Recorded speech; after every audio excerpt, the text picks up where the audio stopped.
ಎಷ್ಟೋ ದಿನಗಳಿಂದ ವಾಶೇ ಮಾಡಿಸಿರಲಿಲ್ಲ ಬೈಕ್. ಇವತ್ತು ವಾಶ್ ಮಾಡಿಸಿದ್ವಿ. ಯಾಕಂದ್ರೆ ಬೆಂಗಳೂರು ಸಿಕ್ಕಾಪಟ್ಟೆ ಮಳೆ, ಯಾವಾಗ ಮಳೆ ಇರೋದ್ರಿಂದ ಬರೀ ಹೊರಗೆ ತಿರುಗಾಡ್ತಿದ್ವಿ ನಾವು. ಹೀಗಾಗಿ ಇವತ್ತು ಟೈಮ್ ಕೂಡಿ ಬಂದೈತಿ.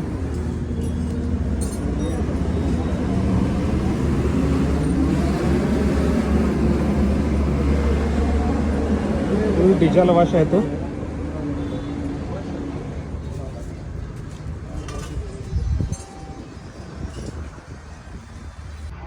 ಆದರೂ ಎಷ್ಟು ಅವರು ಪ್ರಯತ್ನ ಮಾಡಿ ತೊಳೆದ್ರು ಕೊನೆಗೆ ಏನಾಗ್ತೈತೆ ಅಂತಂದ್ರೆ ನಮಗೆ ಇಷ್ಟ ಆದಂಗೆ ಕೆಲಸನ ಆಗಂಗಿಲ್ಲ. ಮತ್ತು ಹೊಳ್ಳಿ ನಾವು ಮನೆಗೆ ಹೋಗಿ ಅದನ್ನು ವಾಪಸ್ ಸ್ವಲ್ಪ ನಮಗೆ ಹೆಂಗೆ ಬೇಕೋ ಹಂಗೆ ಕ್ಲೀನ್ ಮಾಡ್ಕೋಬೋದು. ಡೀಸೆಲ್ ವಾಶ್ ಅಂತ ಹೇಳ್ತಾರೆ. ಇಲ್ಲಿ ಒಳಗಡೆ ಇರೋದೆಲ್ಲ ಹಾಗೆ ಇರ್ತಲ್ಲ. ಇದು ಇಲ್ಲಿ ಇದು ಈ ಪಾರ್ಟ್ಸ್ ಎಲ್ಲ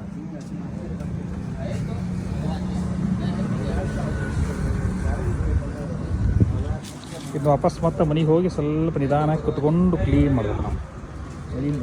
ಇಲ್ಲಿ ಇದು